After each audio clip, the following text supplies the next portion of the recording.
অনেক মানে সবাই দেখে, তাহলে যাদের যাদের ভুল ধারণা আছে যে দেখতে সুন্দর মানেই মানুষটা সুন্দর, সেটা ভেঙে যাবে, অনেকেরই ভেঙে যাবে আর তাদের ভালো লাগে। নিরাশার কোনো ব্যাপারই নেই। সত্যি কথা বলছি, আমরা সমস্ত মেকাররা, সমস্ত রাইটাররাই দর্শককে পৌঁছানোর চেষ্টা করি, দর্শকের মন ছোঁয়ার চেষ্টা করি। যখন পারি তখন সিরিয়াল চলে, যখন পারি না তখন চলে না। আমাদের পুরো সাকসেসটাই দর্শকের হাতে। দর্শক চাইলে বাঁচবো, না চাইলে বাঁচবো না।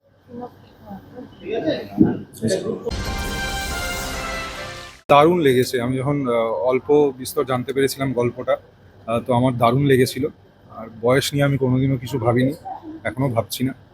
যা হবে ভালো হবে, হচ্ছে আস্তে আস্তে হচ্ছে। যেহেতু ছেলেদের সঙ্গে সময় বেশি কাটানো হয় মেকআপ রুমে, তো তাদের সঙ্গে বন্ডিংটা একটু এগিয়ে আছে। কিন্তু আস্তে আস্তে যখন সিনগুলো আমরা বেশি করে করব, তখন সবার সাথেই ভালো করে হবে। কিন্তু তোমার চরিত্র ব্যাপারে যদি একটু বলো। আমার চরিত্র যদি বলতে হয়, খুব ফোকাসড। আর এখন যেহেতু একটা ক্রাইসিস আছে এই মানুষটির লাইফে, তো এই খুব একটা হাসে না, খুব একটা কি একদমই হাসে না, সারাক্ষণ কাজ নিয়ে মেতে থাকে। এমন নয় যে ফ্যামিলি ওর কাছে কিছু না, ফ্যামিলি সব থেকে ইম্পর্টেন্ট। কিন্তু কিছু কারণে সেই ওই ফ্যামিলিটাকে এখন, ফ্যামিলির জন্যই কিন্তু ফ্যামিলিটাকে সরিয়ে অ্যাভয়েড করে ও কাজের মধ্যে মেতে থাকে। সেই কাজের মধ্যে মেতে থাকারও অনেক কারণ আছে। আর এই চরিত্রটার একটা ইউনিক জিনিস হলো, এর কাছে বিউটি স্ট্যান্ডার্ডস খুব হাই। মানে বড় বড় হিরোইন, বড় বড় মডেলদের এ কিন্তু খুব একটা সুন্দর মনে করে না। এর সৌন্দর্যের কাঠিটাই পুরো আলাদা। আর এর কাছে যেটা তোমরা প্রমোতে দেখেছো, ওর বউ যে মারা গেছে, সেই ছিল সব থেকে সুন্দর। তো আপাতত এইটাই আছে, বাকিটা আস্তে আস্তে সিরিয়ালে রিভিল হবে। দেখো, কষ্ট হচ্ছে না তা নয়, কিন্তু যেই কাজটা করছি সেটা করতে তো খুব ভালো লাগে। তো কোথাও না কোথাও ওটাকে ভুলে গিয়ে এনজয় করছি। ব্যবহার ভালো হতে হবে, মানুষ ভালো হতে হবে। সেই যেটা শাহানাদি বললো, আমার খুব ভালো লাগলো। আমার একই ভাবনা ছিল, আজকে খুব সুন্দরভাবে শাহানাদি সেটার ব্যাখ্যা দিল যে হ্যাঁ, অতি অবশ্যই মানুষটাকে ভালো হতে হবে, ব্যবহার ভালো হতে হবে, তাহলেই সে সুন্দর। তারপরে তো আছেই, দেখতে সুন্দর তো কার না ভালো লাগে। ওরটা তো ও বলবে, যেটা ও পারবে না। আমারটা আমি বলি যে লোকে আমাকে দুভাবে চেনে। কিছু মানুষ আছে যারা ভাবে আমি প্রচন্ড গোমরা, আর কিছু মানুষ আছে যারা আমাকে মানে আমার আসল রূপটা জানে। সেইটুকুই বলবো। আমার এর আগের অভিজ্ঞতাগুলো তো দারুণ ছিল, এইটা একটু টাফ হচ্ছে। ও আমার সামনে আসতে চাইছে, ভয় পাচ্ছে আমাকে মনে হয়। তো আশা করছি আস্তে আস্তে ওর ভয়টা কাটিয়ে দেবো আমি। সিনেমাতে যেরকম মানে শুরু থেকে শেষটা জানা থাকে, তো তখন যে অভিনেতা সে ক্লিয়ার থাকে যে আমার এইটা লাগবে, এটা লাগবে না। যেহেতু মেগা সিরিয়াল একটা লম্বা গল্প, আমরা আস্তে আস্তে আস্তে আস্তে অনেকগুলো লেয়ারে ঢুকি। অবভিয়াসলি শুরুতে একটা বেসিক যেই ব্রিফটা থাকে সেটার উপর কাজ করি। ডিরেক্টর থাকে, যে রাইটার আছে, প্রডিউসার, তারা থাকে হেল্প করার জন্য, গাইড করার জন্য। বাট আস্তে আস্তে সেটা তৈরি হয়। নিতে পারবো না এখন, বা নেবো না। নিতে পারবো না নয়, বাট নেবো না। একটা দুটো প্রোডাকশন ছাড়া আমি সব প্রোডাকশনে কাজ করতে রাজি আছি। অনেক মানে সবাই দেখে, তাহলে যাদের যাদের ভুল ধারণা আছে যে দেখতে সুন্দর মানেই মানুষটা সুন্দর, সেটা ভেঙে যাবে, অনেকেরই ভেঙে যাবে আর তাদের ভালো লাগে। এটাই বলবো যে 20 তারিখ বুধবার 6টার সময় আমাদের প্রথম এপিসোড টেলিকাস্ট হবে। তো খুব খেটেছি আমরা সবাই মিলে, আর আপনাদের জন্যই। তো আপনারা প্লিজ দেখুন, আর আপনাদের ভালো ডিপেন্ড করছে না, সেটা তো গল্পের উপর রয়েছে। না, আমার তো মনে হয় বাবলি সুন্দরী, তাইও বাবলি সুন্দরী। এই নামকরণের তাৎপর্য ওই জন্যই ও বাবলি সুন্দরী আমার কাছে। ও মানে জীবন সুন্দর করে তোলে, ওর কথা দিয়ে, ওর হাসি দিয়ে, ওর গান দিয়ে আশেপাশের মানুষের জীবন সুন্দর করে, আশেপাশের মানুষের জীবনটাকে দুর্বিষহ হওয়া থেকে বাঁচায়, মানুষকে বাঁচার রসদ যোগায়। সেই জন্য ও সুন্দরী, শি ইজ বিউটিফুল। প্রচুর অডিশন হয়েছে, প্রচুর নামজাদা, অনামি। She was the best. মানে ওর অডিশন দেখার পর আর ভাবিও নি। দেখো, এখানে আশা নিরাশার কোনো ব্যাপারই নেই। সত্যি কথা বলছি, আমরা সমস্ত মেকাররা, সমস্ত রাইটাররাই দর্শককে পৌঁছানোর চেষ্টা করি, দর্শকের মন ছোঁয়ার চেষ্টা করি। যখন পারি তখন সিরিয়াল চলে, যখন পারি না তখন চলে না। আমাদের পুরো সাকসেসটাই দর্শকের হাতে।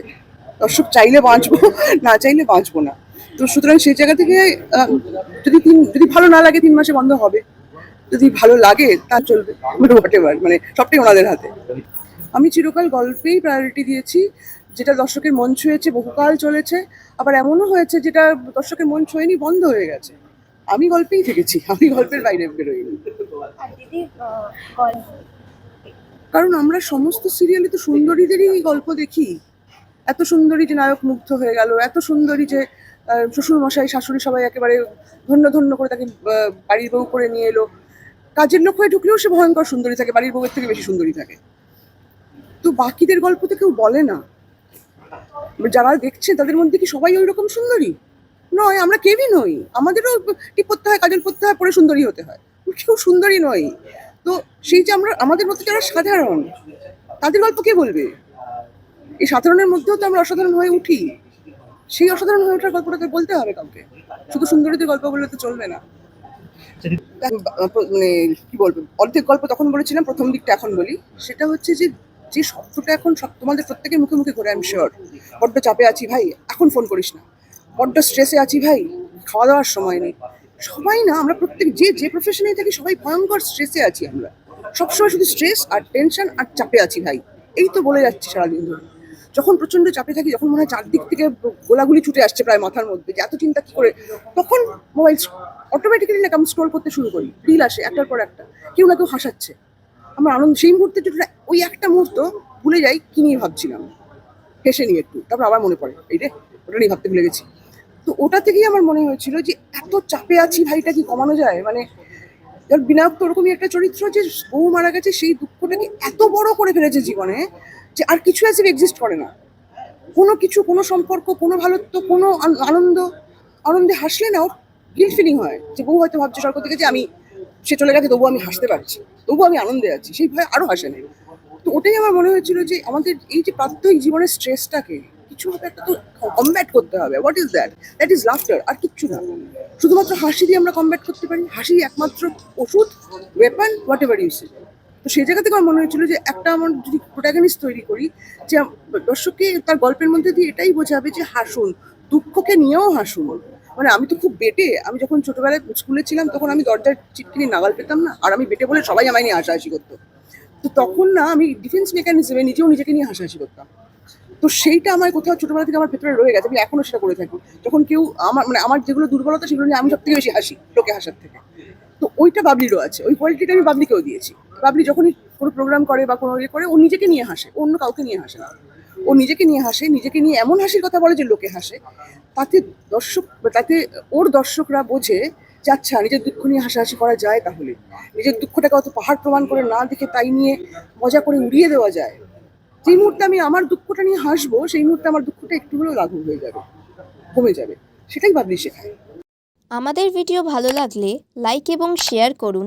কমেন্ট সেকশনে গিয়ে জানান আপনাদের মতামত। কোথায় থেকে দেখছেন সেটাও আমাদের জানাবেন, তাহলে আমরা বুঝতে পারবো কত দূর আমরা পৌঁছতে পারলাম। আরও ভিডিও পেতে আমাদের চ্যানেলটি সাবস্ক্রাইব করুন এবং প্রতি মুহূর্তে আপডেট পেতে প্রেস করুন পাশে থাকা বেল আইকন।